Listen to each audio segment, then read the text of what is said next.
सुख और दुख में आनंद रे सुख दुख में आनंद रे हरदम हरि गुण गावे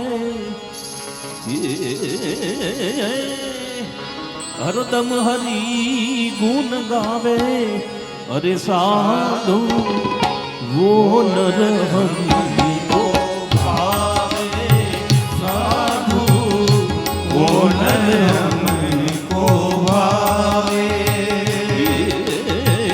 सुख और दुख में आनंद रे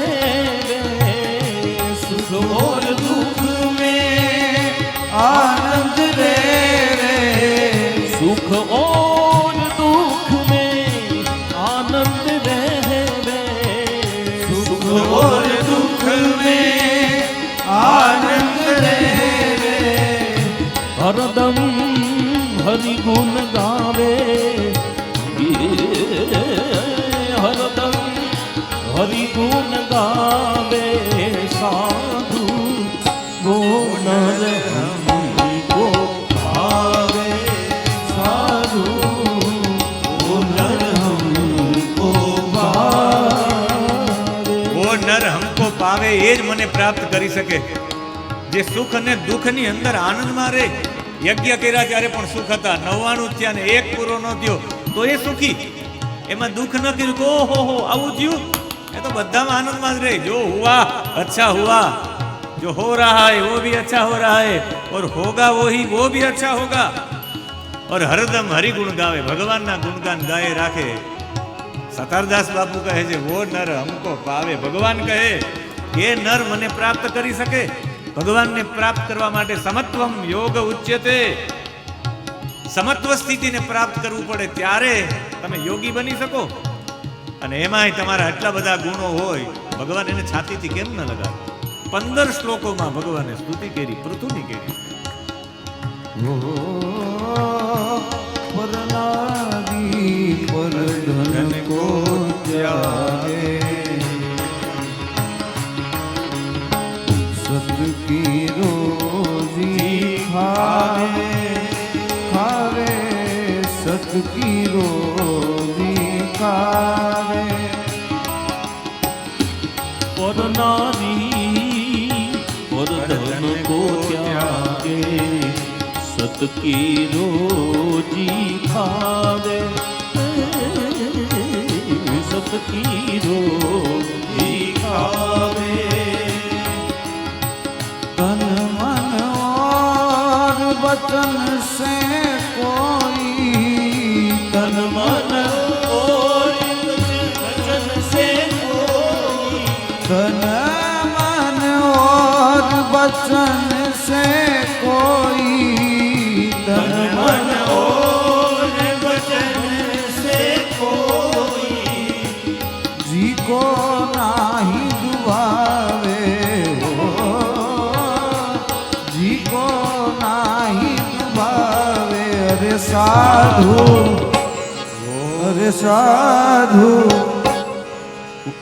साधु नर हमको भावे साधु वो नर हमको भावे हे साधो वो नर हमको पावे ए मने प्राप्त करी सके पर नारी पर धन का त्याग बीजानु धन छे पर द्रव्ये सुलोष्टवत मातृवत परधारेसु दरेक स्त्री ने मां तरीके जुए परद्रव्य सुलोष्टवत बीजानु द्रव्य से मारा माटे धूड़ छे रांका बांका नी कथा सोना ऊपर एनो पति धूड़ नाखतो नी पत्नी जोई की दुकाळना समय में के तमे धूड़ ऊपर धूड़ नाखो हजू तमे एने सोनू समझो छे मारी दृष्टिमां तो ई धूड़ छे जे मारू नथी ए बीजा कोईनुं छे मारा माटे धूड़ समान छे एवुं जे विचारे अने सत की रोजी खावे हकनी कमाई खाईने तन मन अने वचन थी कोई ने पण दुभावे नहीं ए नर भगवान ने गमे ए भगवान ने प्राप्त करे વો નર હમકો પાવે અને વો નર હમકો ભાવે પણ. ભાવે અને પાવે બંને. અને એમાં કરે સેવા સંસારી ઉનકી સાચી રાહ દિખાવે. કોઈ સંસારી સેવા કરે તો એને સત્ય માર્ગ બતાવે. ધર્મ કરતા ધાડ આવે તો હિંમત ના હારે. દરેક લોકો ધર્મ કરે તો એના ઉપર ધાડ પડે. તમને કોઈ લોકો ટોકશે ત્યારે જ કે તમે સત્કર્મ કરવા બેસશો ત્યારે. સારું કામ કરો તો લોકો ટોકવા બેસશે. ધર્મ કરતા પણ ધાડ પડે તો હિંમત ના હારે. મને યાદ આવે અમરેલીનો મૂળદાસ. એક દીકરીને બચાવવા ગયા તો ધર્મ કરતા ધાડ પડી અને કહ્યું કે જાન મારું નામ આપી દેજે કે આ દીકરી આ બાળકી આ નાની બાળકીનો બાપ હું છું. જેને હાથીની અંબાડી પર જામનગરના મહારાજે ચડાવ્યા એ અમરેલીના લોકોએ એને ઊંધા ગધેડા પર બેસાડી ખાહડાનો હાર પહેર્યાનું કાળું મોઢું કર્યું તો એ જ સ્થિતિમાં હતા. આજે અમરેલીના ચોક ચોક ઉપર મૂળદાસ બાપુની મૂર્તિ સ્થાપવી પડે. વો નર હમકો પાવે એ પ્રાપ્ત કરી શકે. સમત્વ સ્થિતિમાં રહી પૃથ્વી એવા જ હતા. એટલે પૃથ્વી પ્રત્યે ભગવાનને પ્રેમ હતો. ભગવાન છાતી જ લગા લીધા પૃથ્વી. કરે સેવા સંસારી ઉનકી સાચી રાહ દિખાવે. करे सेवा संसारी उनकी साची राह दिखावे. धर्म करता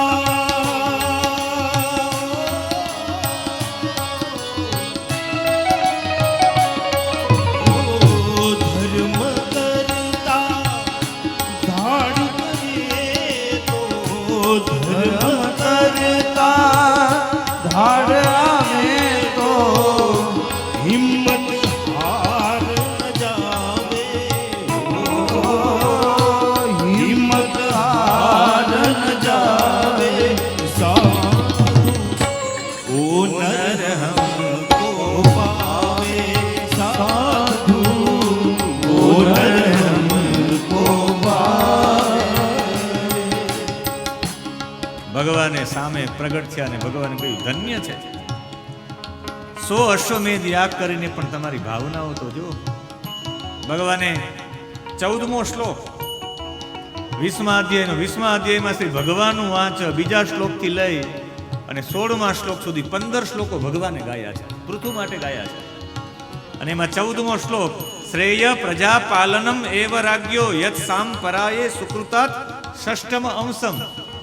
જે રાજા કલ્યાણ પ્રજાનું કલ્યાણ ઈચ્છતો હોય એ પરલોકમાં પ્રજાના પુણ્યનો 6ઠ્ઠો ભાગ ભોગવે.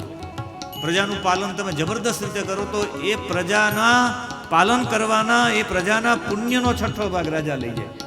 જો આપણા રાજા આપણા નેતા બરાબર કામ કરતા હોય તો આપણે જેટલા પુણ્ય કરે, ભૂલજી બાબા પુણ્ય કરે તો 6ઠ્ઠો ભાગ હોઈ જાય ને ભાઈ. જો એ બરાબર પાલન કરે તો રાજા. અને જો એ બધા પરથી કરજ વસૂલ કરતા હોય, બીજું પદ હતાર અન્યથા રત પુણ્ય પ્રજાનામ અરક્ષિતા કરહારો ગમતી. છેલ્લા પદમાં સતાર બાપુ કહે છે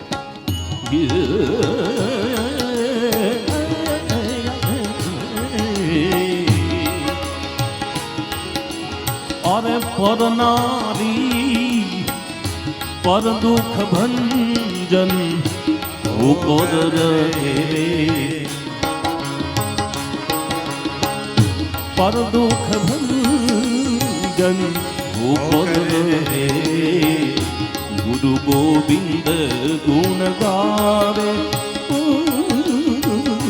गुरु गोविंद गुण गावे. पर दुख भंजन ऊपर रे. गुरु गोविंद गुण गावे. गावे गुरु गोविंद गुण गावे. दास सतार गुरु गोविंद मिल कर. दास सतार गुरु गोविंद मिल कर. दास सतार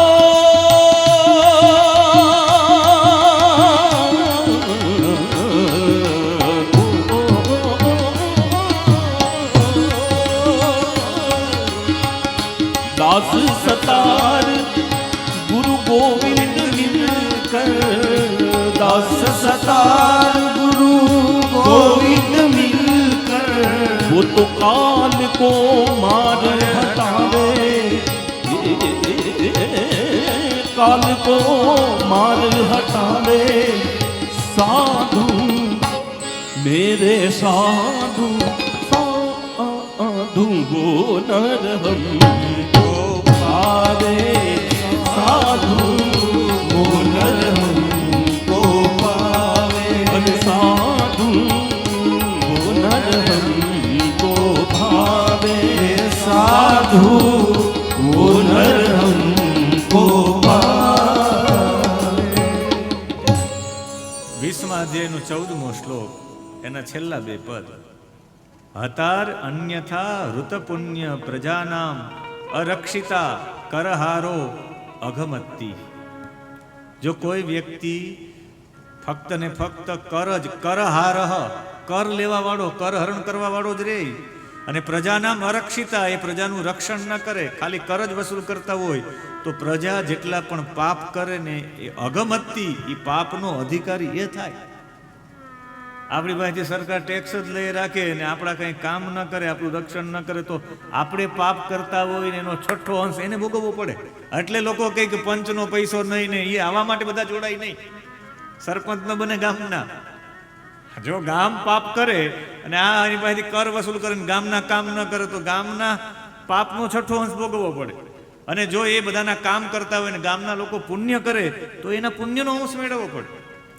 એટલે તમે ખરેખર જન સંસ્કૃતિના કામ કર્યા, એનું રક્ષણ કર્યું, એના માટે તમે સતત સમય આપ્યો છે, એના કલ્યાણ માટે 99 યજ્ઞ કર્યા, તમે ગામના લોકોની બધાની વ્યવસ્થા કરી, નગરના લોકોની વ્યવસ્થા કરી, બધા માટે વ્યવસ્થા કરી, અને તમે આ બધાના પુણ્યના છઠ્ઠા અંશના ભાગીદાર છો. અને તો એ પૃથુ તો સામે ઉભા જ રહ્યા, આ હાથ જોડી એક પણ શબ્દ બોલતા નથી. અને ત્યારે ભગવાનની આંખમાંથી આંસુ પડી ગયા, અને ભગવાને કહ્યું, આ છેલ્લો 16મો શ્લોક, વરંચ મત કંચન માનવેન્દ્ર વૃણિષ્વતેહમ ગુણશીલ યંત્રિત. તારા ગુણે ને તારા શીલ, તારા ચરિત્રએ મને વશ કરી લીધો છે.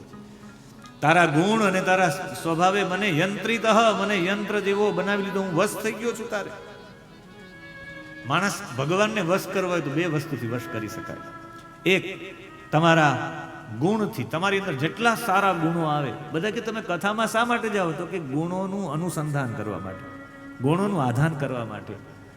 તમે આ 1 મહિનાની કથા સાંભળશો તો હું ચોક્કસ કહી શકું કે અમુક ગુણો તમારામાં સ્થાપિત થઈ જ જશે. નહીં કરવા હોય તો એમ ન થઈ જશે. સ્કૂલમાં બાળક ભણતા ભણતા એને ગુણો સ્થાપના કરવી ન પડે, સ્થાપના થઈ જાય. ટાઈમ ઉપર બાળક થઈ જાય. શરૂઆતમાં બાલ મંદિરમાં એ જતો હોય ત્યારે મમરા ખાવા જતો હોય, પછી ભણવા વાળો થઈ જાય. અમારામાં સ્વાભાવિક પાઠશાળામાં ભણતા ભણતા કોઈને મદદરૂપ કેમ થવું, એ ગુણ અમારામાં એમને આવી ગયું. અમારા પાઠશાળાના ગુરુજનો, આજે જ હું કરપાત્રજી મહારાજની ચર્ચા કરતો હતો, પુનિતભાઈને આવ્યા ત્યારે. કરપાત્રજી મહારાજ ભારતની એવી વિભૂતિ કે જેને ધર્મ સમ્રાટનું બિરુદ મળ્યું. આ મહાપુરુષે લોહીનું પાણી. આજે પણ કાશીમાં દક્ષિણા મૂર્તિને મઠ છે, એની અંદર તમે જાઓ તો ઉપનિષદોના પારાયણો, જ્ઞાનની ગંગા વહેતી હોય. આજે પણ તમે સાંગવેદ વિદ્યાલયમાં શાસ્ત્રાર્થ ચાલતો હોય. કરપાત્રજી મહારાજે પ્રતિજ્ઞા કરી હતી કે જ્યાં સુધી ગાય ગૌ હત્યા બંધ નહીં થાય ત્યાં સુધી હું ભારતનું જલ નહીં પીવું. ગૌ હત્યા માટે સૌથી મોટા આંદોલનો કરનારા. એટલે ગુણોનું આધાન થઈ જાય. આવા બધા મહાપુરુષોને આજે પણ મેં વિશ્વેશ્વરજી અને દ્રવિડજીની મેં ચર્ચા કરી. વિશ્વેશ્વર દ્રવિડ અને ગણેશ્વરજી દ્રવિડ, એ બેની મેં આજે ચર્ચા કરી કે તમે રાત્રે 12 વાગે એની પાસે જાઓ તો એ ગુરુજી પડના એટલે એ જ સમય બેસી જાય. કઈ વ્યવસ્થા છે, કેમ નહીં, કોણ સા ગ્રંથ છે, ઉનકા મંગલાચરણ બોલીએ, એ મંગલાચરણ બોલેલી ચાલુ થઈ જાય. કોઈ પણ ગ્રંથ પુસ્તક લીધા વિના તમે જ્યારે જાઓ ત્યારે તમારા માટે ભણાવવા તૈયાર. એવામાં કોઈ વ્યક્તિ વચ્ચે એવા બાળકોને ભણાવતા હોય કે ગુરુજી એક મુહૂર્ત દેખના હૈ, તો બચ્ચે આવર્તન કરીએ થોડી વાર, થોડી દેર બાદ મેં આપસે મિલતા હું. એ ઓલા લોકોનું નાનકડું એવું મુહૂર્ત પણ જોઈ દે. એ 11 રૂપિયા મૂકીને જાય તો આને એ કંઈ ન હોય. નાના માણસોનું પણ કામ કરી દેવું અને બધાને સરખો ન્યાય આપવો, આવું કામ અમારા ગુરુજનોનું અમે જોયું એટલે અમે એમને ચૂકી ગયા કે નાના માણસનું કામ તો કરવાનું છે, એને મળવાનું, એને પ્રેમ આપવાનો. તમારી સ્થિતિ ઊંચી થઈ જાય એનાથી વધારે સ્થિતિ તો આપણી નથી ને, જ્ઞાનથી લઈને બધામાં, તો એ કામ કરે તો આપણે કઈ વાડીના મૂળા. એમ આપ તમારી અંદર એ બધું જોતા જોતા ગુણનું આધાન થઈ જાય, તમારી અંદર ગુણ સ્થપાઈ જાય, તમને ખબર ન પડે ક્યારે ગુણ આવી ગયો મારી અંદર.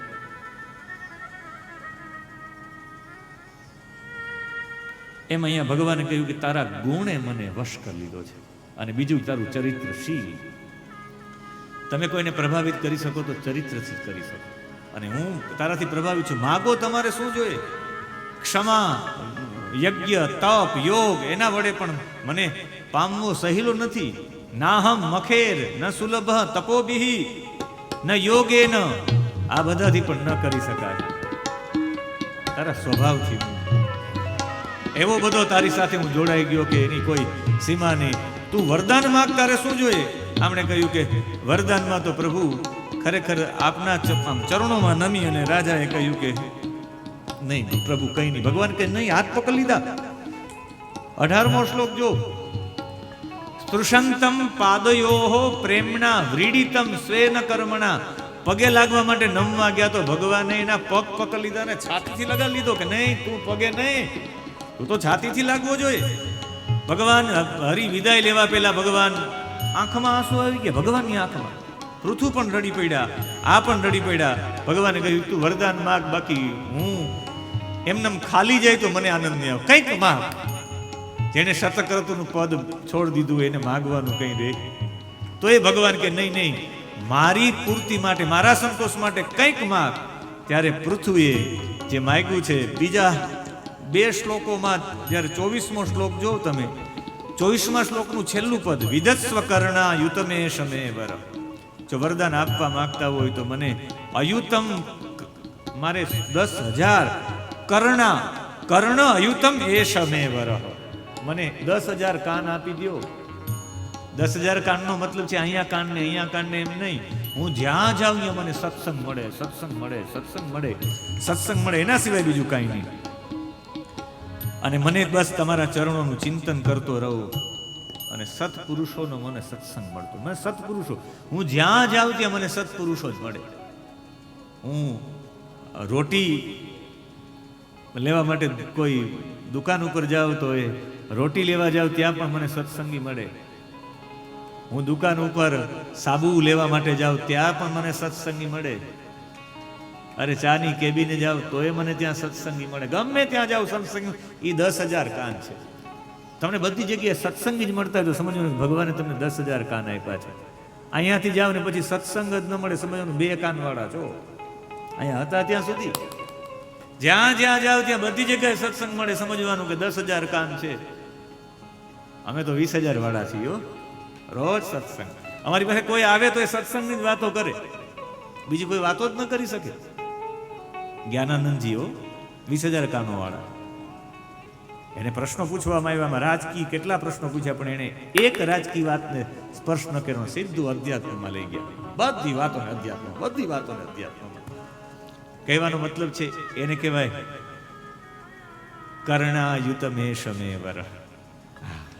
એટલે વિધત્સ્વ કર્ણા યુતમે શમે વર, મને 10,000 કાનો આપો, હું જ્યાં જાઉં ત્યાં મને સત્સંગ મળે. ભગવાને કહ્યું તથાસ્તુ. ભગવાન ત્યાંથી અંતર ધ્યાન થઈ ગયા, અને જેવા અંતર ધ્યાન થયા ભગવાન પૃથ્વીએ પણ પોતાના રાજધાની તરફ આવ્યા. બધા લોકોએ સ્વાગત કર્યું પૃથ્વીનું, કે પૃથ્વીને ભગવાન મળ્યા, ભગવાને છાતી લગાડ્યા. બધાએ નગરની અંદર આવ્યા તો ભગવાનનું મોક્તિકેહી કુસુમસ્ત્રગ્વિહી દુકુલૈ સ્વર્ણતોરણૈહી, પેલો શ્લોક 21મા અધ્યાયનો. અરે ફૂલોની માળાથી, મોતીઓના શેરાથી, રંગબેરંગી વસ્ત્રોથી, દુકુલૈહી વસ્ત્રોથી, સુવર્ણના સ્વર્ણ તોરણેહી સુવર્ણના દરવાજાઓથી, ધૂપથી એનું સ્વાગત કરવામાં આવ્યું. અને આ બધું જ્યારે એનું સ્વાગત થયું, એ સ્વાગત તો થયું, પણ જ્યારે ગંગા અને યમુનાના કિનારાની વચ્ચે એ નિવાસ કરતા હતા, આ બધાના હિત માટે એક યજ્ઞ એને નક્કી કર્યું. અને એ 13મો શ્લોક, એકદા આસીન મહાસત્ર દીક્ષા તત્ર દિવો કસામ. એક દિવસ એને મોટા સત્રની દીક્ષા લેવા માટે એણે એક મોટો યજ્ઞ કરવા માટે જાજા લોકો એમાં ભેગા થઈ, જાજા લોકો મેં સત્રની કાલે વ્યાખ્યા કરી, જાજા લોકો આહુતિ આપી શકે, જાજા લોકોનું દ્રવ્ય લાગે એવો મોટો યજ્ઞ કર્યો. અને એમાં બધા લોકો એમાં થયા ને આમને દીક્ષા લીધી. ત્યારે ધ્રુવ પૃથુ મહારાજજી કેવા લાગતા હતા એનું વર્ણન છે. એક તો નાના નાના કેશ, એમાં વાંકડિયા વાળ, આખા એની ગરદનમાં હતી એમ શંખ જેવી હતી, ને ગળા ઉપર બધી રેખાઓ પડતી હતી. દીક્ષાના નિયમ અનુસાર એને બધા વસ્ત્ર ઉપરથી આભૂષણો ઉધાર લીધા. સૂક્ષ્મ 17મો શ્લોક, સૂક્ષ્મ વક્ર અસિત સ્નિગ્ધ મૂર્ધજ કંબુ કંધર, આમ મસ્તક નમેલું હતું. મહાધને દુકુલા અગ્રે પરિધાયો ઉપવીય ચ, એને જે બધા હતા એ બધું એનું માથું આમ નમેલું હતું. અને એનાથી પણ વિશેષ 18મા શ્લોકનો પહેલા પદનું છેલ્લો અક્ષર ન્યસ્ત ભૂષણ, આભૂષણો બધા ઉતારી નાખ્યા. કાળું મૃગચર્મ પહેર્યું છે, હાથમાં કુશ છે, શરીર ઉપર એક પણ આભૂષણ નથી. અને એ નિત્ય કર્મથી વિવિધ રીતે સંપન્ન થઈ ગયા. ને પછી એને એવું થયું કે હું યજ્ઞની આ દીક્ષામાં હું બેસું, અને યજ્ઞની દીક્ષામાં બેસું એ પહેલા એક વખત બધા લોકોની વચ્ચે હું બધાની વચ્ચે જઈને એક વિનંતી કરવા માટે જાઉં. ને જ્યારે સભાની વચ્ચે આવ્યા છે કે આ તો બધા એકદમ આનંદિત થઈ ગયા. અને જ્યારે એણે ભાષણનો આરંભ કર્યો ત્યારે અહીંયા લખેલું છે ભાષણનો આરંભ કેવી રીતે કરવો જોઈએ. 19મો શ્લોક, શિશિર સ્નિગ્ધ તારાક્ષ સમેક્ષત સમંતત. એક તો જ્યારે રાજા એ સંબોધન કરવા માટે ગયા હતા, સમઈક્ષત સમંતત, સમઈક્ષત, આમ બે હાથ જોડી અને બધાનું ભાષણ આરંભ કરવા, આંખોને ચારે તરફ, સમઈક્ષત સમંતત, ચારે તરફથી આમ નથી, બધા આમ હાથ આમ કરે, આમ બધાને આંખ આપે, આમ આ પૃથુની સ્ટાઇલ છે, બધાને આંખ આપવી. આમ તમે ક્યારેય નડિયાદ જાઓ તો ત્યાં સંતરામ મંદિર છે. સંતરામ મંદિરમાં જે એના ગાદીપતિ હોય તો ઉપર અગાસી ઉપર આવે, બધા લોકો નીચે આવે, સીતારામ કે શું બોલે બધા, જય મહારાજ, પણ સીતારામ એમ લાંબા અક્ષર ત્યાં બોલે. બધા આમ હાથ આમ રાખીને ઉભા હોય. મહારાજી ઉપરથી તમામ લોકોને દ્રષ્ટિ આપે. એ દ્રષ્ટિ આપે પછી કોઈ નોકરી ઉપર જાય, કોઈ ભણવા જાય, કોઈ મેડિકલ સ્ટોર ખોલે, બધા સીતારામ એમ બોલે, બધાને આમ આંખ આપે. એક વ્યક્તિ એવા ન હોય જેને એને આંખ ન આપી, પછી બધા જાય. એમ બધાને આંખ આપી, આમ હાથ જોડીએ, આમ આંખ આપીને પ્રવચનની શરૂઆત કરી. ઓશો રજનીશ પણ એવું કરતા, આમ હોય તો આમ કરે, પછી બધાને આમ કરે. અત્યારે બધા વક્તાઓ પણ એવી રીતે કરે, એ બધાને આંખ આપે એમ. અને એ આંખ આપે અને પછી એને ભાષણનો આરંભ કર્યો, ઊભા ઊભા પ્રવચન કર્યું. પૃથુ મહારાજ પહેલા એવા હતા, એને ઊભા બધા કહ્યું ના તમે બેસી જાવ. એને કહ્યું કે ના ના, જ્યાં સુધી મારા સ્વામી બેઠા હોય તો એના સેવકે ઊભું જ રહેવું જોઈએ. હંમેશા તમે કોઈ પણ સેવક હોય, એના સ્વામી બેઠા હોય તો બોડીગાર્ડ પણ ઊભું જ રહેશે, બેસશે ને. કહ્યું કે પ્રજા મારા સ્વામી છે, હું તમારી સેવા કરનારો દાસ છું, એટલે હું બેસી નહીં શકું. ઊભા ઊભા બોલ્યા, ઊભા ઊભા બોલ્યા. કેવું એને પ્રવચન કર્યું એના માટેનો 20મો શ્લોક છે ચારુ, એટલે એકદમ સુંદર ભાષણ કર્યું. ચિત્રપદમ, પદાવલી વાળું મનોહર પદ, જોડતા જોડતા રાસ શ્વાસ પાસ એવા પદો વાળું. લક્ષણમ, એકદમ સ્પષ્ટ. મૃષ્ટમ, એકદમ મધુર. ગૂઢમ, એકદમ ગંભીર. અને અવિક્લવમ, એટલે એક પણ તમને સંદિગ્ધતા ઉત્પન્ન ન થાય, ક્યાંય શંકાનો ઉત્પન્ન ન થાય એવું એને પ્રવચનનો આરંભ કર્યો. 24 શ્લોકોમાં પ્રવચન કર્યું. આને પૃથુ ગીતા કહેવાય. તમે 21મા અધ્યાયના 21મા શ્લોકથી લઈ અને 44 શ્લોક સુધી આ 24 શ્લોકો છે, ને આ 24 શ્લોકોને પૃથુ ગીતા કહેવાય. એક રાજાએ પ્રજા સાથે કેવી ચર્ચા કરવી જોઈએ એ 21મા અધ્યાયમાં 21 થી 44 શ્લોક સુધીનું વર્ણન છે. એક એક શ્લોક. મને તો એમ છે કે પૃથુ ગીતાઓ ઉપર પણ વિશેષ પ્રવચનો થવા જોઈએ. રાજકીય લોકોને બેસાડવા જોઈએ, રાજકીય લોકોને કહેવું જોઈએ કે લોકોની વચ્ચે તમારે કેવી રીતે બોલવું જોઈએ, એનું પ્રશિક્ષણ પૃથુ ગીતામાં આપ્યું છે. સૌથી પહેલા બોલ્યા સભ્યા શૃણુત ભદ્રમ સાધવો યહા ગતા. સભ્યાહ, તમે બધા સભ્ય લોકો છો, સજ્જનો છો. શૃણુત, તમે બધા સાંભળો. ભદ્રમ વહ સાધવો યહા ગતા, તમે બધા સજ્જનો છો, સાધુ પુરુષ છે. યહા ગતા, તમે બધા સભ્ય લોકો છો. આપ સૌ લોકોને મારી એક પ્રાર્થના છે. જોજો, આણે રજૂ કર્યું છે મારો એક તમને નિવેદન છે. હું આદેશ નથી આપતો, સેવક નિવેદન કરી શકે. હું આપને નિવેદન કરું છું. જિજ્ઞાસુ વીર ધર્મમ આવેદ્યમ સ્વમનીષિતમ. હું આપ સૌની આગળ એક વિનંતી કરું છું કે આપે મને કાર્ય સોંપ્યું છે. પહેલું મારું કાર્ય છે અહમ દંડધરો રાજા. હું દુષ્ટ લોકોને દંડ આપવા વાળો, દુષ્ટ લોકોને ડામવા માટેનું મારું કાર્ય છે. એટલે હું એ કાર્ય બરાબર કરું છું કે નહીં મને કહેજો. પ્રજાનામ ઇહ યોજિત. આ પ્રજા જેટલો પણ પ્રજાઓ છે એ પ્રજા લોકો છે, એ પ્રજા લોકોનું રક્ષણ કરવું. પ્રજાનામ ઇહ યોજિત. પ્રજાએ મને, તમે બધા લોકોએ મને યોજિત કર્યો છે, મને આમાં લગાડ્યો છે. મને રાજા બનાવવા વાળા પણ આપ લોકો જ છો. અહમ દંડધર. પહેલા તો હું બધાને યોગ્ય દુષ્ટ લોકોને દંડ કરવા વાળો છું કે નહીં મને કયો. હું એ મારું કામ બરાબર કરું છું કે નહીં. બીજું રક્ષિતા, હું બધાનું રક્ષણ કરું છું એવી વૃત્તિ મારી અંદર છે કે નહીં. ચારે તરફથી બોર્ડરનું રક્ષણ કરવું એ રાજાની ફરજ છે. ત્રીજું વૃત્તિદહ, બધાની વૃત્તિ, બધાને આજીવિકા આપવી. એક પણ વ્યક્તિ કામ વિના ન હોવો જોઈએ એ રાજાની ફરજ છે. ગૃહ ઉદ્યોગ પણ આપો માણસને. કામ વિનાનો જે માણસ રખડે એટલે જ એમાં વિકૃતિ આવે. મુંબઈમાં વિકૃતિ ઓછી છે સૌથી, એવા માટે કે મુંબઈના લોકો સતત કામમાં હોય છે. સૌથી સારામાં સારા લોકો મુંબઈના હોય, એનો વ્યવહાર, એનો ભાવ બધું. કારણ કે મોટા ભાગના લોકો તો પ્રવૃત્તિ સાથે જોડાયેલા છે. એટલે બધાને આજીવિકા આપવી રાજાની ફરજ છે. અને સ્વેષુ સેતુષુ સ્થાપિતા પૃથક. અને બધાના ધર્મોની અલગ અલગ વ્યવસ્થા કરીને બધાના ધર્મોની મર્યાદા હું જાળવું છું કે નહીં. ફરી આ 24મા શ્લોકમાં ફરી ચર્ચા એવી છે કે જો હું બધા પાસેથી કર વસૂલ કરતો હોય, જો 24મા શ્લોકમાં ય ઉદ્ધરેત કરમ રાજા પ્રજા ધર્મેશુ અશિક્ષયન. જો હું ધર્મની શિક્ષા, ધર્મનો માર્ગનો બોધ આપતો ન હોય, કેવળ કર જ વસૂલ કરતો હોય, તો મારે તમારા બધાના પાપોનું ભાગી બનવું પડશે. 26મા શ્લોકમાં ફરી કે 26ના શ્લોકનું છેલ્લું પદ, કર્તુ શાસ્તુ અનુજ્ઞાતુ તુલ્યમ યત પ્રેત્ય તત્ફલમ. જે કરતા પાપ કરનારો એને જેટલું પાપ લાગે એટલું જ પાપ એના ઉપદેશ કરનારને લાગે, ઉપદેશકને પણ લાગે, ને એટલું જ પાપ એના સમર્થકને પણ લાગે. એનું સમર્થન કરનારો એટલે હું તમારું સમર્થન કરું તો હું પણ પાપનો ભોગી બનીશ. જેમ એક અગ્નિ અનેક લાકડામાં અલગ અલગ રૂપે દેખાય છે, એમ પરમાત્મા પણ એમ છે. ભારતનો રાજા તો જો એની પ્રજાને ભગવાન તરફ લઈ જવા માંગે કે આ દુનિયામાં ભગવાનનું ધ્યાન, સ્તુતિ, પૂજા, માનસિક, વાચિક, શારીરિક ક્રિયાઓ દ્વારા ભગવાનનું ભજન કરો. એના સિવાય બીજું કાંઈ નથી. ભગવાનનું ભજન ભજન ભજન ભજન. 33મો શ્લોક, તમ એવ યુયમ ભજતામ આત્મવૃત્તિભિઃ મનો વચ કાય ગુણૈઃ સ્વકર્મભિઃ. તમે મનથી, વાણીથી, કર્મથી, કાયાથી ભજતામ, ભજત આત્મવૃત્તિભિઃ, પોતાની આત્મવૃત્તિ તમે ભજત, બસ ભજન કરો, એના સિવાય બીજું કઈ નહીં. ભજન ભજન ભજન. રાજા ભજન તરફ લઈ જાય, કોણ આવો હોઈ શકે? અને એ સમયમાં કહ્યું કે ખરા અર્થમાં આપણા બુદ્ધિમાં વિષમતા છે, બાકી તો પરમાત્માને છેલ્લે કહ્યું કે આપ સૌ લોકોને, એમાં ખાસ કરીને હું બ્રાહ્મણોનું તો હું દાસ છું.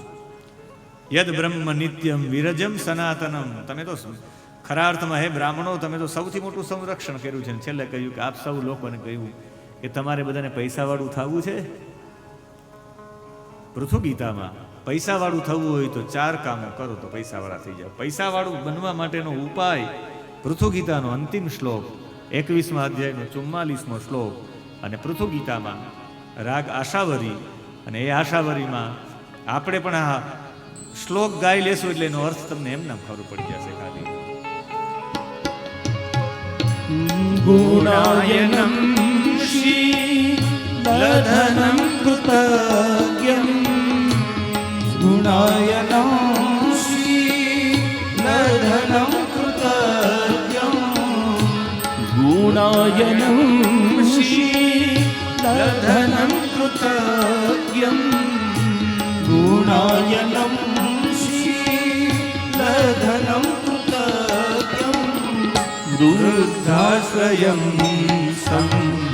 સંગૃણતેनु સંપદા. વૃદ્ધાશ્રયમ સંગૃણતેनु સંપદા. વૃદ્ધાશ્રયમ વૃદ્ધાશ્રયમ સમ ગૃણતેનુ સંપદા વૃદ્ધાશ્રયમ સમ ગૃણતેનુ સંપદા પ્રસિદ્ધતામ્રમ અકુલં ગવાંચ પ્રસિદ્ધતામ્રમ મકુલં ગવાંચ પ્રસિદ્ધતામ્રમ મકુલં ગવાંચ પ્રસિદ્ધતામ્રમ મકુલં ગવાંચ જનાર્દન જરશ્ચ મહ્યમ જરશ્ચ મહ્યમ આપ સૌ લોકોને કોઈને ભાગવતજી જોતા હોય તો અહીંયાથી આપે પાઠ આપણે કાલે કરશું. આ પણ આજથી બીજા છે. કોઈને જોતું હોય તો લઈ જાજો. શ્લોકો ગાવા હોય તો અહીંથી લઈ જઈ શકો. હા, કોઈ વાંધો નહીં. પણ તમે સામે રાખો તો તમને ખ્યાલ આવે કે ઓહો, આ ભાગવતજીની વિશેષતા. આ ભાગવતજીનો 44મો શ્લોક રાગ આશાવરીને એમાં જનાર્દન સાનું ચરશ્ચ મહ્યમ.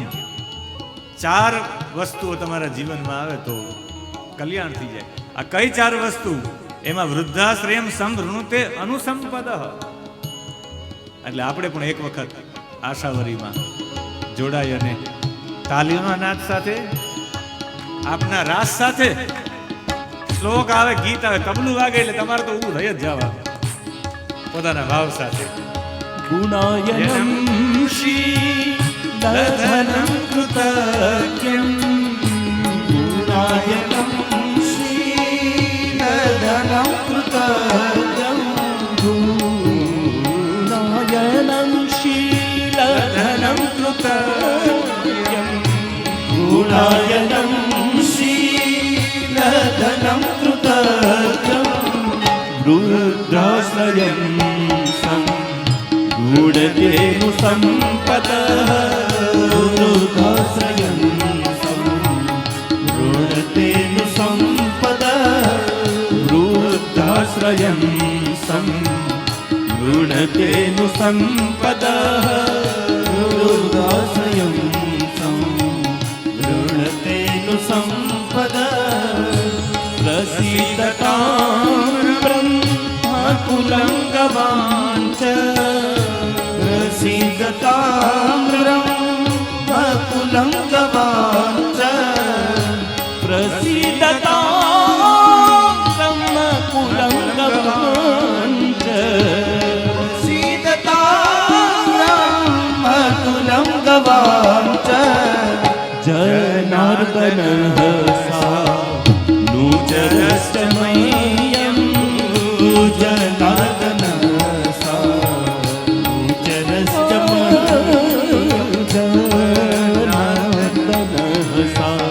નુચરશ્ચ મહ્યમ જનાર્દન નુચરશ્ચ મહ્યમ જનાર્દન સ અનુચરશ્ચ મહ્યમ.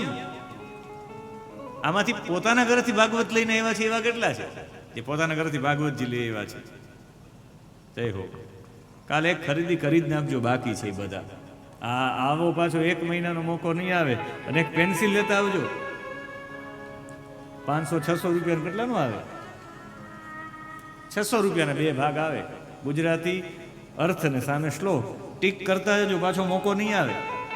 તમે આમ સ્પેશિયલ સ્વાધ્યાય કરવા ક્યારેય નહીં પહોંચી શકો. સ્પેશિયલ સ્વાધ્યાય ક્યારે થાય? પણ આ ચંદે પરિવારે આ મોકો એ બધું સ્વાધ્યાય થઈ જાય અને આ બેય થઈ જાય. અને તમે આમ ભાગવતજીને લઈને બેસો ત્યારે આનંદ એટલો આવે કે ઓહો, આ છે, આ છે, આ છે, આ છે. એટલે એક ભાગવતજી ઘરમાં વસી જાય. કોઈ કહી શકે તમારા ઘરે કાનો છે? તો કે હા, તેજોમય કાનો છે અમારા ઘરે. જેમાં ભગવાને પોતાનું તેજ પધરાવ્યું એ છે. હું તો કહું, હું તો ક્યારેક કથામાં કહેતો તમને કૃષ્ણને ભેટવાનું મન થાય તો ભાગવતજીને આમ ભેટી લેજો. તમને એવું થશે કે હું કૃષ્ણને ભેટો છું. જેના ઉપર પાઠ થયા હોય એમાંય તમે આ 1 મહિનાના અનુષ્ઠાનમાં જે ભાગવતજી તમે હાથમાં રાખ્યું અને ટીક કર્યું એ ભાગવતજીને પછી તમે આમ પધરાવો તો આનંદ થાય કે આહા કનૈયો મારા માથામાં કૂદકા લગાવે છે, તો અનુભવ થાય એક વખત આ માથામાં. એટલે તમારા માટે પારાયણ કરવા માટેનો મોકો છે આ. ગુણાયનમ, જે લોકોને પરમાત્મા જો કૃપા કરે, પરમાત્મા કૃપા કરે તો કેવી કૃપા કરે એના માટેનો અહીંયા છે કે તમારે ધનવાન બનવું હોય, તમારે પૈસાવાળું બનવું હોય તો તમારે શું કરવું જોઈએ? 4 વસ્તુ હોવી જોઈએ. એક, સંવૃણતે અનુસંપદ. સંપદ એટલે સંપત્તિ. સંવૃણતે અનુ, તમારી સામે સામેથી સંપત્તિઓ આવી જશે, સંપદાઓ સામેથી આવીને તમને મળી જશે. તમારી પાસે લક્ષ્મી સામેથી આવીને ચાંદલો કરવા આવશે. 4 ગુણો તમારી અંદર હશે તો પહેલો વહેલો ગુણ છે ગુણાયનમ. ગુણ આયનમ, તમારી અંદર જો ગુણો ઉત્પન્ન થશે, સારા ગુણો તમારી અંદર હશે તો લક્ષ્મી તમારા ઘરે સામેથી ચાંદલો કરવા માટે આવશે. આપણે એમ થાય કે એમ લક્ષ્મી કંઈ ચાંદલો કરવા માટે આવે, આપને હું એનું પ્રમાણ આપું. મહારાષ્ટ્રમાં રણજીતસિંહ ડિસલે કરીને થઈ ગયા, અત્યારે છે, થઈ ગયા શું, અત્યારે હાલમાં છે, એક યુવાન છે. અને આ યુવાન પોતાની નાની ઉંમરમાં જ 31 વર્ષની ઉંમરમાં યુવા શિક્ષક છે પ્રાથમિક શાળાના. આ યુવા શિક્ષક રણજીતસિંહ ડિસલે મહારાષ્ટ્રમાં સરકારી પ્રાથમિક શાળામાં શિક્ષક તરીકે ફરજ બજાવે છે. એણે પોતાના બાળકોને એટલું બધું ભણાવ્યું, પોતાના ટાઈમથી પણ વિશેષ ભણાવ્યું, એટલા પ્રયોગો શીખવાડ્યા. ને એ પછી એના બાળકો આગળ ભણવા માટે ગયા, અને પછી મોટી પદવી ઉપર ગયા. એટલે એને કહ્યું કે અમારા મૂળ શિક્ષણમાં રણજીતસિંહ ડિસલે છે, એને એના ફેસબુકમાં, ટ્વિટરમાં બધા મૂક્યું એના ગુરુજીના ફોટા. અને જે લોકો આગળ વધ્યા એનું એક સર્વે ચાલતું હોય, અને એ સર્વે લગભગ વિશ્વમાં 140 દેશ છે.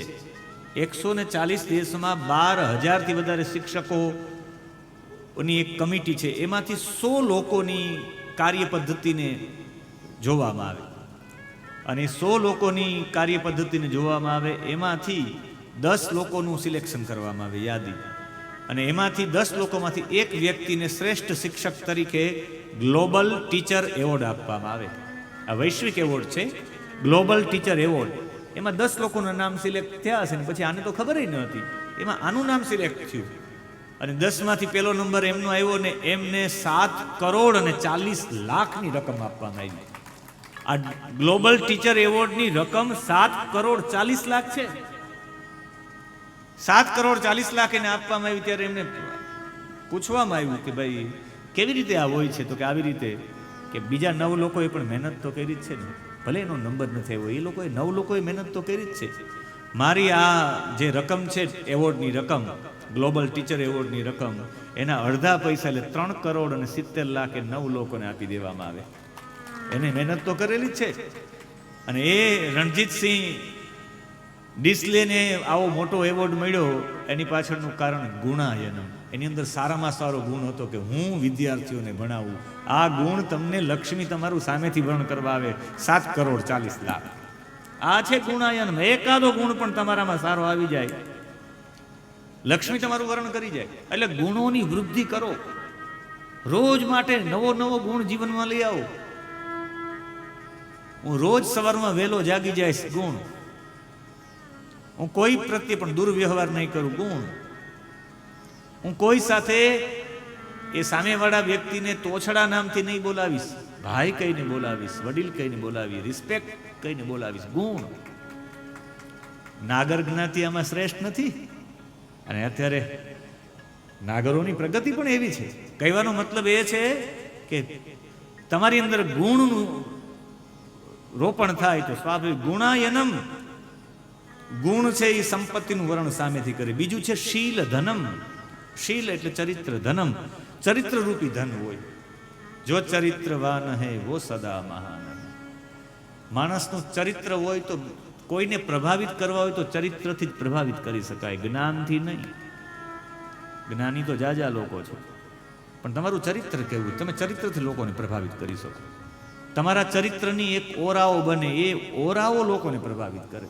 આપણે સાધુ સંતોથી કેમ પ્રભાવિત થઈ જાય? સાધુની સંતોની પાછળ આવીને પગે લાગીએ, ને ઘરે માતા પિતાને પગે ન લાગતા હોય, એને પગે લાગીએ, એને કહેતા હોય કે મહારાજ તમારે શું જોઈએ બોલો, આમ તેમ. આપણે કે એમાં આવું બધું શું હશે? પણ મને કહેવાની ઈચ્છા થાય તમે એના જેવું ચરિત્ર બનાવો, તમારું પણ લોકો બોલ પાડશે. તમે ચરિત્ર તો બનાવો. અને ચરિત્ર છે એ ભાવનાઓથી બને છે. તમારી ભાવનાઓ કેવી છે? તમારી સામે હું વાતો કરું ને અંદરથી મારી ભાવના સારી ન હોય તો મારું ચરિત્ર નિર્માણ ન થાય. ચરિત્ર નિર્માણ સૌથી મોટી ભૂમિકા છે. મુંબઈની એક સત્ય ઘટના છે. હું આ ચારેય દ્વારા પૈસાવાળું કેમ થવાય એ સિદ્ધ કરવા માટે આ કહું છું. બાકી મારે ઉદાહરણો મને આપવાય નથી ગમતા. અને મને એવું થાય કે ક્યારેક કથાઓમાં ઉદાહરણો વધી જવાથી ત્યારે કથા ઓછી થઈ જાય. ઉદાહરણો, સોનામાં તમે તાંબુ અને રૂપું ભેળવો, એ સોનાનું ઘાટ બરાબર થાય એના માટે રૂપું ને તાંબુ ભેળવો. બાકી રૂપું ને તાંબુ જ રહીને સોનું ન રહે એવું કંઈ જરૂરી નથી. સોનું રહેવું જોઈએ. એમાં જરૂરિયાત હોય એટલું તાંબુ ને એને આકાર આપવા માટે. બાકી પછી એ જ આપણે આપે રાખીએ, બીજું ના આપે રાખીએ તો એ ખોટું છે. મૂળ કથા જતી રહી. તમારે શીલ ચરિત્રનું નિર્માણ કરો તો ચોક્કસ લક્ષ્મી તમારે ત્યાં. તમે એટલા બધા ચરિત્રવાન છે. અત્યારે ચરિત્રવાન લોકોને શોધે છે. ચરિત્ર એને કહેવાય કે એક પણ રૂપિયાનું ખોટું ન કરે એવા માણસોને લોકો એનો આખો ધંધો સોંપી દેવા તૈયાર છે. મારા એક મિત્ર છે રાજકોટના, એનો જાંબિયામાં એનો દક્ષિણ આફ્રિકામાં બિઝનેસ ચાલે. એણે એક બ્રાહ્મણના દીકરાને નોકરીમાં રાખ્યો હતો શરૂઆતમાં 50,000ના પગારથી. પછી તો એ કોરોના કાળમાં પણ અહીંયા એને બધું સાંચ્યું ને 1 કરોડો રૂપિયા કમાય એ બધો હિસાબ દઈને ખબર પડે કે હું મહેનત કરું છું, મારા કારણે કમાય છે. તો એણે 1 પણ રૂપિયાની કંઈ આડાવડી ન કરીને દર વર્ષે નફો આપતા જ જાય. અત્યારે એમણે કહ્યું કે મેં એ વ્યક્તિનો પગાર 2.5 લાખ રૂપિયા કરી નાખ્યો છે. અને દર વર્ષે હું દિવાળીમાં એને 10 લાખનું બોનસ આપું છું. શા માટે? એના ચરિત્રથી. લક્ષ્મી તમારું વરણ કરે. શીલ ધનમ, ચરિત્ર નિર્માણ કરો તો. ત્રીજું છે કૃતજ્ઞમ, ત્રીજો ગુણ છે કૃતજ્ઞતા. તમે તમારી ઉપર કોઈ ઉપકાર કર્યો, એ ઉપકારને યાદ રાખો કે ફલાણા વ્યક્તિ મને મદદ કરી હતી. બાકી એ ભૂલી જશો તો અભિમાન થશે. તમારી ઉપર કોઈ ઉપકાર કર્યો, એ ઉપકાર સ્મરણ રાખો. મને મદદ કરી હતી એટલે તમને એમ થાય કે હું હજી નાનો જ છું, હું નીચો જ છું, ક્યારે અહંકાર ઉભો નથી. કોઈનો ઉપકાર યાદ રાખશો તો અહંકાર નહીં આવે. હું અહીંયા સુધી પહોંચ્યો છું પણ કેટલા લોકોનો ઉપકાર છે. મારા પ્રાથમિક શાળાના શિક્ષકનો ઉપકાર છે કે એણે મને ભણાવ્યો. બાકી સરકારી પગાર લઈ ન ભણાવે તો શું થાય? એનો ઉપકાર. હું હાઈસ્કૂલમાં ભણ્યો એનો ઉપકાર. પાઠશાળાઓમાં ગુરુજનોનો ઉપકાર. મારા માતા પિતાએ મને સંસ્કૃતમાં ન મોકલો તો હું શું કરે? મારા માતા પિતાનો ઉપકાર. મને જ્યારે કંઈ જરૂરિયાત પડી, કોઈ લોકોએ મને પગે લાગીને દક્ષિણા આપી, યજમાનોનો ઉપકાર. અરે સારા શ્રોતાઓનો ઉપકાર. એ સાંભળવાવાળાનો હોય તો કથા કરવાવાળા કથા કેમ કરે? એમ ઉપકાર સ્મરણ રાખે તો એવી કૃતજ્ઞતા આવે તો અહંકાર ન થાય. અને અહંકાર થાય તો નિરસ્તે પાદપે દેશો એરંડોપી દ્રુમાયત. એવું થાય કે મારાથી કોઈ છે જ નહીં. અને એવું થવા માંડે તો આગળ કંઈ મેળવી જ ન શકે. કૃતજ્ઞનો ગુણ. અને છેલ્લો ગુણ છે વૃદ્ધાશ્રય. વૃદ્ધોનો આશ્રય લ્યો. અનુભવી લોકોને સેવો. કાલનો વિષય મને ખૂબ ગમ્યો. સાચું દુગલ ઘરમાં. ઘરના અનુભવી લોકો પાસે અનુભવ લ્યો તો એ અનુભવ. આજે આપણે લોકો દિશાહીન થાય છે એની પાછળનું કારણ આપણે આપણા પરિવારના વડીલો પાસે 10 મિનિટ પણ નથી કાઢતા. ખાલી 10 મિનિટ વડીલો પાસે કાઢો. ખાલી ઘરના જ વડીલો પાસે નહીં, જ્ઞાતિના વડીલો પાસે, ગામના વડીલો પાસે, મોટા લોકો પાસે બેસો. એના અનુભવથી તમે ઘણું બધું શીખી જશો. વૃદ્ધનો મતલબ છે જ્ઞાન વૃદ્ધ, પણ અહીં મતલબ છે વૃદ્ધાશ્રય. જ્ઞાની લોકો પાસે બેસો. અને વૃદ્ધ એટલે મારી દ્રષ્ટિએ આનાથી મોટો જ્ઞાન વૃદ્ધ કોઈ છે જ નહીં. વ્યાસ નારાયણથી. વ્યાસ નારાયણનો આશ્રય લ્યો. એના ગ્રંથોને બધા સમજો. એટલે અમે પ્રયત્ન કર્યો કે વ્યાસજીનો આશ્રય થાય. એવા માટે અહીંયાથી કથા વિરામ કરીને બીજા દિવસે વિરામ 1 દિવસ ને ત્રીજા દિવસે 18 પુરાણો કોડીનારમાં. એક વખત વૃદ્ધ જ્ઞાન વૃદ્ધ પુરુષનો આશ્રય લેવો એટલે વ્યાસનો આશ્રય લેવો. 18 પુરાણોના માધ્યમથી વ્યાસનો આશ્રયને સમજવાના પ્રયત્ન કરવા કે વ્યાસજી શું કહેવા માંગે છે. આવું અને આ વખતે હું 18 પુરાણોમાં 18 વ્યાસોચ્છિષ્ટમ જગત સર્વમ જે બધા કહે ને વ્યાસજીનું જૂઠું છે, દરેક બાબતો વ્યાસજીના પુરાણોમાં છે મારે સિદ્ધ કરવી છે. કોડીનારમાં એક એવી બાબત નથી જે બાબતોની આજે આપણે એમ થાય કે લેપટોપ હમણાં શોધાનું. ના, લેપટોપની શોધ તો હજારો વર્ષો પહેલા થઈ ગઈ છે. આપણી પાસે અત્યારે આવ્યું. આપણે એમ થાય કે આ વાહનોના સંશોધનો થયા છે. વાહનોના સંશોધન પૂર્વમાં થયેલા હતા. એક બાબત એવી કયો કે જે બાબત મેડ ઇન ભારત ન હોય તો એક વ્યક્તિ તો કહી દે જે ભારતમાંથી ઉત્પન્ન ન થયું હોય. એક વસ્તુ બધા કે સિલિકોન ચિપ્સ અમેરિકાએ બનાવી. કોમ્પ્યુટરમાં જે સિલિકોન ચિપ્સ આવે એ સિલિકોન ચિપ્સ અમેરિકાએ બનાવી, પણ એ સિલિકોન ચિપ્સ પણ મેરા ભારત મહાન, ભારતમાંથી ઉત્પન્ન થઈ. કેવી રીતે એ જાણવું હોય તો કોડીનાર આવજો. એ બધા પુરાણોમાં દરેક બાબતોની ચર્ચા છે. અરે ભૌતિક વિજ્ઞાનથી લઈ આધ્યાત્મિક વિજ્ઞાનથી દરેક વિજ્ઞાનની ચર્ચા છે પુરાણોમાં. કોઈ વિષય નથી છોડ્યો. એટલા દિવસમાં તમને ખબર પડી કે આમાં સાંખ્ય આવી ગયું, આમાં ન્યાય આવી ગયું, કોઈ વિષય બાકી નથી ભાગવતજીમાં. ભાગવતજી તો અહીંયા તમે એવા લોકોને સેવો તો તમારા જીવનમાં ઘણી બધી પ્રાપ્તિ થઈ જાય. પ્રસિદ્ધતામ, બસ મારી ઉપર પ્રસન્ન રે કોણ બ્રહ્મકુલમ, જે બ્રાહ્મણ કુળના લોકો છે. ગવામ એટલે ગાયોનો વંશ, અને એનાથી પણ આગળ જનાર્દન અને ભગવાન મારા નારાયણ. અનુચરશ્ચ, જેના અનુચરો છે એ મહિયમ, મારા ઉપર પ્રસિદ્ધ હતા, મારા માટે પ્રસન્ન રહી. હું બ્રાહ્મણોને, ગાયોને, ભક્તોને ને ભગવાનને પ્રસન્ન કરતો રહું. બસ આનાથી વિશેષ કાંઈ નહીં. એવી પ્રાર્થના કરી. અને આ બધાને એવું વાત કરતા હતા. સાધુજનો ઉપરથી પુષ્પની વૃષ્ટિ થઈ. સાધો સાધો, 45મો શ્લોક. સાધુવાદે ન સાધવ. અને એ સમયે પ્રજા ઉપર પ્રેમ રાખીને બધું આ કરતા હતા ચર્ચા. ક્યાં એ સમયે પૃથ્વીના પાલક, પૃથ્વીની સામે સૂર્ય સમાન તેજસ્વી 4 મુનીશ્વરો ઉતરા આકાશમાંથી. આમ બધા જોતા હતા. એમ સફેદ વસ્ત્રવાળા હતા. અને જ્યારે 4 22મા અધ્યાયનો પહેલો શ્લોક, એનું બીજું પદ, તત્રોપહ જગમુર મુનય ચત્વાર સૂર્ય વર્ચસ. 4 મુનિઓ નીચે ઉતરા અને સનત કુમારો હતા. એની પાસે જઈને એને પ્રણામ કર્યા, એનું ચરણોદક પીધું. અહીંયા જો 5મો શ્લોક, તત્પાદ શૌચ સલિલેહી માર્જિત અલક બંધન. એને માર્જન કર્યું. અરે એનું ચરણોદક બધામાં છાંટ્યું કે આવા પવિત્ર પુરુષો. અને પૃથ્વીએ 2 હાથ જોડીને કહ્યું કે મારા એવા ક્યાં પુણ્ય છે કે આપના દર્શન થઈ ગયા મને. સંતોના દર્શન દુર્લભ છે. જ્યારે ઋષિઓએ રામજીને જોયા, રામજી જ્યારે જંગલમાં ગયા ત્યારે ઋષિઓ રડવા માંડ્યા. આપણે ક્યાં એવા જન્મના પુણ્ય કર્યા, આપણે કયો એવો યોગ કર્યો, કયું એવું તપ કર્યું, કયો એ સમાધિ કરી હશે કે એના રૂપમાં આપણે રામ મળ્યા. આજ સુધી આપણે જેટલું કર્યું ને એ બધાનું ફળ મને એવું લાગે કે આજે રામ મળ્યા. એટલા બધા ઋષિઓ રાજી થઈ ગયા. પછી રામજી જતા રહ્યા અને બધા કે રામજીના દર્શન થયા, એનું પુણ્ય શું? બધા પૂછતા હતા. થોડા સમય પછી રામની પાછળ પાછળ ભરત આવ્યા. એક પ્રેમ ભક્તિનો સમુદ્ર આવ્યો જ્યારે, અને એ આવ્યો ત્યારે બધાએ કહ્યું કે રામના દર્શનનું પુણ્ય એ કે આપણે આવા સંતના દર્શન થયા, ભરત જેવા સંતના દર્શન એટલા દુર્લભ છે. અને આમણે કહ્યું કે મારું એવું કયું પુણ્ય છે કે આપ સામેથી આવીને અમને દર્શન આપ્યા. સતત હરિશરણમ ગાવા વાળા છે એ આજે મને સામેથી દર્શન આપ્યા. અને એવું ત્યારે કહ્યું ત્યારે સનત કુમારોએ એને એક બોધ આપ્યો, 23 શ્લોકોનો બોધ, ઉપદેશાત્મક ભાગવત. આ સૌથી મોટો ઉપદેશ છે. સનત કુમાર ઉવાચ, 18મા શ્લોકથી આરંભ થાય 23 શ્લોકો સુધી, 40 શ્લોક સુધી, એટલે ટોટલ 23 શ્લોક થાય. 23 શ્લોકોમાં ઉપદેશ છે. અને કહ્યું કે 19મો શ્લોક જો અતિ સુંદર શ્લોક છે. સંગમ ખલુ સાધુના ઉભયેષામ ચ સંમતઃ યત સંભાષણ સંપ્રશ્ન સર્વેષામ વિતનોતિ શ્રમ. ખરા અર્થમાં સત્પુરુષોનો સમાગમ છે. સંગમ સાધુનામ સંગમ ખલુ, જોવા જાય તો સાધુ પુરુષોનો સમાગમ છે.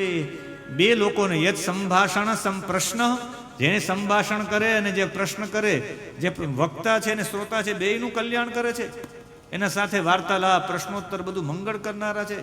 સંત પુરુષનો સંગ થાય એમાં પ્રશ્ન કરનારો પણ માંગલિક થઈ જાય ને જવાબ સાંભળવા વાળો માંગલિક થઈ જાય. તમે તો ખરેખર ધન્ય છો. ને પછી જે બોધ આપ્યો અતિ અધ્યાત્મવાદનો બોધ છે. 28મો શ્લોક, એક જ શ્લોકમાં બધું આવી ગયું છે. આત્માનમ ઇન્દ્રિયાણાર્થમ ચ પરમ યદ ઉભયોરપી સત્યાશય ઉપાધો વે પુમાન પશ્યતિ નાન્યદા. આ શ્લોકમાં બધું આવી ગયું. એક જ શ્લોકમાં બધું ઉપદેશ છે. મનુષ્યને જીવાત્મા અને ઇન્દ્રિયોના વિષયમાં બંને સાથે સંબંધ કરાવવામાં અહંકારનો અનુભવ થાય છે. અંતકરણમાં તમે જેવું વિચારો, તમારા અંતકરણમાં જે ચાલતું હોય, એ જે ચાલતું હોય એમાંય જો 2 વિષયોની ચર્ચા હતી, તમે કોઈ દી જિંદગીમાં છૂટી ન શકો. 33મો શ્લોક, અર્થેન્દ્રિયાર્થા અભિધ્યાનમ સર્વાર્થા પહ્નવો નૃણામ ભ્રંશિતો જ્ઞાન વિજ્ઞાનામ અદ્યેના વિશતિ મુખ્યતામ. જો તમારી ઇન્દ્રિયો અને તમારી અંદરનું અંતઃકરણ સતત વિષયનું ચિંતન કરે, એમાંય ખાસ કરીને આનું ધનનું સતત તમે અર્થનું ધ્યાન કરે રાખો, સતત એનું ચિંતન કરી રાખો, તો એ અર્થનું ચિંતન કરવાથી ને આ ઇન્દ્રિયોને જે વિષય મળે, હું સારું જોઈ રાખું, આને એમ થાય કે હું બધાની વાતો સાંભળે રાખું, આને એમ થાય કે હું સારા સ્વાદ ચાખે રાખું, આને એમ થાય કે હું સારી સુગંધ લઈ રાખું, આ ચામડીને થાય કે હું બધાનો સ્પર્શ, એ વાત એમાં જ પડી રહે ઇન્દ્રિયો વિષય સુખમાં. અને અંતઃકરણમાં ધનનો જ વિચાર આવતો હોય, પૈસા ક્યાંથી મળે, પૈસા ક્યાંથી મળે. એવું ચિંતન કરવાથી બે વસ્તુ નાશ પામી જાય છે, જ્ઞાન અને વિજ્ઞાન. ભ્રંશિતો જ્ઞાન વિજ્ઞાન અદ્યેના વિશતિ મુખ્યતામ. અને એનાથી પણ એને જન્મ મળે ને એ બીજા કોઈમાં નહીં, વૃક્ષોમાં જન્મ મળે. જે બહુ પૈસાનું ચિંતન કરે ને વૃક્ષ થવું પડે, સ્થાવર યોનિમાં જન્મ મળે. એટલે 40મા શ્લોકનું છેલ્લું પદ, કૃત્વો ડૂપમ વ્યસનમ ઉત્તર દુસ્તરણાર્ણવ કહ્યું છે કે દુસ્તરણ અર્ણમ. ખરેખર જોવા જાઓ તો સંસાર સાગર, આ અર્ણવ, આ સાગરને જો તરવો હોય તો એક રીતે જ તરી શકાય. અને એ મન અને ઇન્દ્રિયો રૂપી મગરમચ્છથી ભરેલો સંસાર છે. આ મન અને ઇન્દ્રિયો, 5 જ્ઞાનેન્દ્રિય મન લગભગ ગમે ત્યાં દોડી જાય, અને એમાંથી બચવું હોય તો એક જ બચાવી શકે ને, એ છે હરિનો આશ્રય. હરિના આશ્રય સિવાય બીજો કોઈ નથી. અને જેટલો પણ હરિનો આશ્રય લેવામાં આવે, હરિનો આશ્રય એમાંથી બચાવે છે. આવું કહીને કે તમારે તો ભજન કરવું જોઈએ, હરિના આશ્રય સિવાય બીજું કંઈ નથી, તમે ખોટી જગ્યાએ લાગેલા છો. અને એ ખોટી જગ્યાએ લાગેલા છો તો તમારે સૌથી મોટું તો ભગવાનનું નામ છે. સતત ભગવાનનું નામ લ્યો, બધું છૂટી જશે. તમે ક્યારેક લ્યો તો ખરા, ક્યારેક જીવનમાં નિર્ણય કરી અને 24 લાખના જપ માટે બેસી જજો. ક્યારે બધા કામ છોડી 24 લાખના જપ માટે બેસી જજો. એ અનુભવ કરજો, પછી અનુભવજો કે કેવું હતું. પછી આખા દિવસમાં 2-3 કલાક ઘરના લોકોને સમય આપો. એમાં આ જેટલા બુઢા લોકો છે એમ તો ખાસ કાંઈ નથી કામ તમારું. રોટલી આવી જાય, શાક આવી જાય, બધું ઉપર આવી જાય, ચિંતા કરવાની શું જરૂરિયાત છે? કૂંચ્યું હોપી દો અને ભજનમાં 24 લાખ કરી નાખો એક વખત. અનુભવ કેવો થાય એ પછી તમે જ અનુભવજો ને તમે જ જાણજો. છેલ્લે પ્રશંસા કરી પૃથુની અને ચારે અંતર ધ્યાન થઈ ગયા. આમને ખબર પડી ગઈ કે મારે હરિનું ભજન કરવું જોઈએ. એના 5 દીકરાઓ હતા. 54મો શ્લોક, વિજિતાશ્વમ ધૂમ્રકેશમ હરિયક્ષમ દ્રવિણમ વૃકમ સર્વેશામ લોકપાલાનામ દધારેક પૃથુર્ગુણાન. એ વિજિતાશ્વ, ધૂમ્રકેશ, હરિયક્ષ, દ્રવિણ અને વૃકને બધું સોંપી નીકળી ગયા પૃથુ મહારાજ. એની પાછળ એની પત્ની કે હું આવું, અર્ચી મહારાણી પણ નીકળી ગયા. પછી તો એને ખૂબ ભજન કર્યું. તપોવનમાં એકલા નીકળીને એટલું બધું ભજન કર્યું, મંદ્રાચલ પર્વત ઉપર બેસી ગયા. અને એટલા બધા ભગવાનમાં, હરિના નામમાં, મને એવું લાગે હરિશરણમ હરિશરણમ. સનત કુમારો તો એ જ બોલતા હોય ને, એને મંત્ર આપ્યો હોય તો એ જ આપ્યો હોય ને, એ જ મંત્ર આપ્યો. આને સતત હરિશરણમ હરિશરણમ હરિશરણમ ગાયો. અને હરિશરણમ હરિશરણમ ગાતા ગાતા શરીર છૂટી ગયું. અર્ચી એની પાછળ સતી થઈ ગઈ. આવી રીતે પૃથુએ ખરા અર્થમાં આ બધી ઇન્દ્રિયોથી ભગવાનને જ ભજ્યા છે. આ જ ઈચ્છાઓ હોવી જોઈએ કે મારી બધી ઇન્દ્રિયોથી ભગવાનને હું ભજું. એવો આ પ્રકરણ. અને એ પૃથુ મહારાજના દીકરા જે વિજિતાશ્વ હતા, એણે એના બીજા 4 ભાઈઓને અલગ અલગ રાજ્યો આપી દીધા. અને પછી એણે ઇન્દ્ર પાસેથી એક વિદ્યા મેળવી હતી, નામ હતું અંતર ધ્યાન વિદ્યા. ગમે તે મિસ્ટર ઇન્ડિયા ગાયબ થઈ જાય, ગમે ત્યાં એવી પાસે વિદ્યાઓ હતી. એની પત્નીનું નામ હતું શિખંડીની. એનાથી 3 પુત્રો થયા, પવમાન, પાવક અને શુચિ. એ અગ્નિના જ મનુષ્ય રૂપે એના જન્મ હતા. અંતર ધ્યાનને નભસ્વતી નામની પત્નીથી હવિરધાન નામનો પુત્ર થયો. હવિરધાને હવિરધાની સાથે લગ્ન કર્યા. એનાથી 6 પુત્ર થયા, બર્હિષદ, ગય, શુક્લ, કૃષ્ણ અને સત્ય. 8મો શ્લોક, બર્હિષદમ ગયમ શુક્લમ કૃષ્ણમ સત્યમ જીતવ્રતમ, 24મા અધ્યાયનો. પછી એ બર્હિષદ હતો, યજ્ઞ ખૂબ કરતા. જ્યાં હોય ત્યાં દર્ભ પાત્ર. એમાં યજ્ઞમાં દર્ભની વિશેષતા સૌથી વધારે છે. સૌથી તમારો યજ્ઞ શ્રેષ્ઠ યજ્ઞ એ છે જેમાં દર્ભનો પ્રયોગ થયો. કુષ્કંડિકા, ઉત્તરતઃ પ્રાગ ઉદક અગ્રેહી, પશ્ચિમતઃ પ્રાગ અગ્રેહી, દક્ષિણતઃ ઉદક અગ્રેહી. બધા તરફ દર્ભ રાખવામાં આવે. સૌથી પવિત્રતા વાળો યજ્ઞ છે. અને બધા બધું દર્ભ રાખવાથી આખી ભૂમિને દર્ભવાળી ભરી દીધી એટલે એનું નામ પ્રાચીન બરહી પડી ગયું.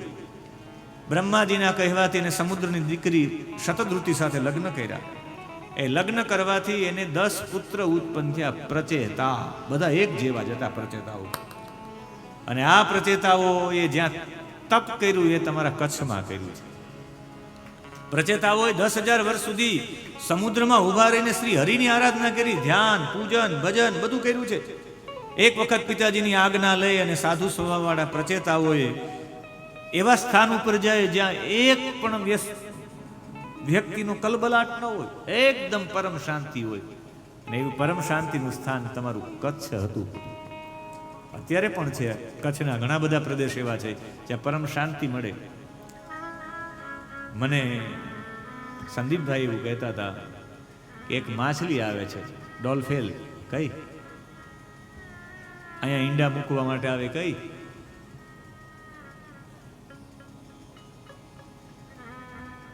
વેલ માછલી. એક માછલી છે, એને સવારે મારી સાથે ચર્ચા કરી. એ માછલી અહીં કયું ગામ આપનું? ડોલ્ફી. ખાવડા પાસેની જે ખાડી છે એમાં એ સ્પેશિયલ ઈંડા મૂકવા માટે આવે.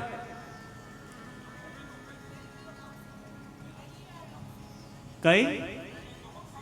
વેમિંગો પક્ષી, ફ્લેમિંગો પક્ષી આવે છે. હા, ફ્લેમિંગો પક્ષી પણ આવે છે, એક માછલી પણ આવે છે.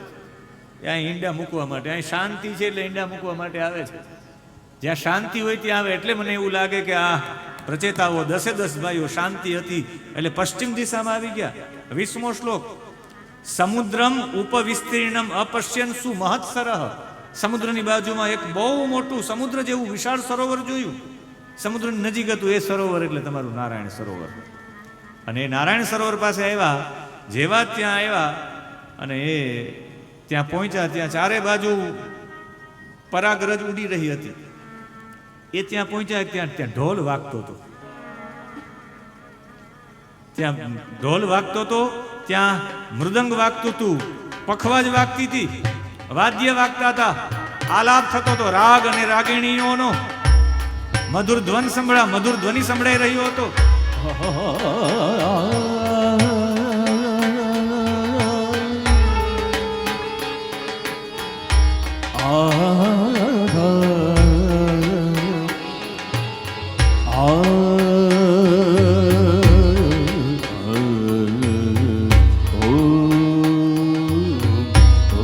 ગાંધર્વો સુયશ ગાઈ રહ્યા હતા, વિશાળ નેત્રો.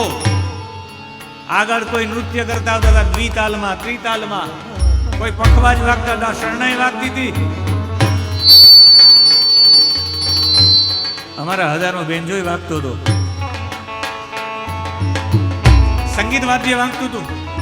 ગાંધર્વો સુયશ ગાઈ રહ્યા હતા અને એની વચ્ચેથી ભગવાન ભોળાનાથ નીકળ્યા છે સરોવરમાં. નારાયણ સરોવરમાંથી મહાદેવજી નીકળ્યા છે. અને જેવા જ મહાદેવજી નીકળ્યા છે, તપ્ત 25મો શ્લોક. તપ્ત હેમ નિકા યાભમ શિતિકંઠમ ત્રિલોચનમ. જેનો કંઠ છે એ નીલા કલરનો છે, એવા ત્રિલોચનમ પ્રસાદ સુમુખમ વીક્ષ્ય. હસતા હસતા મહાદેવજી નીકળ્યા છે. નૃત્ય મહાદેવજી એમાંથી પ્રગટ થયા છે નારાયણ સરોવરમાંથી. અને જેવા જે બહાર નીકળ્યા, શંકરજી ને પ્રણામ કર્યા પ્રચેતાઓ. ઓહો ભોળાનાથ. અને ત્યારે ભોળાનાથ ઓળખી ગયા. ઓહો, તમે પ્રાચીન બરહીના પુત્ર છો. તમે શેના માટે નીકળ્યા છો? આપણે કહ્યું કે અમે તો સાધના માટે નીકળ્યા છે, તપસ્યા કરવા માટે. તપસ્યામાં ચિત્ત પરોવવું છે. ને એણે કહ્યું કે આ જગતમાં કોઈ આધાર હોય તો ભગવાન કહે કે મારો પણ એક જ આધાર છે, અને એ છે નારાયણ.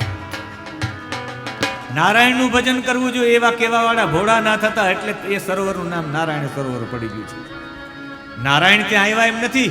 નારાયણનું ભજન જગતનું આ કલયુગમાં સૌથી શ્રેષ્ઠ ભજન કોઈનું હોય, આ શ્વેતવારાહ કલ્પમાં, તો એ નારાયણનું છે. એ કહે કે હું પોતે, ભોળાનાથ કહે કે નારાયણ મારો આધાર છે. અને એ સરોવરમાંથી નીકળીને ભોળાનાથે નારાયણ માટેનો ઉપદેશ કર્યો છે અમને. નારાયણ મેરો આધાર, कली में नारायण मेरो आधार।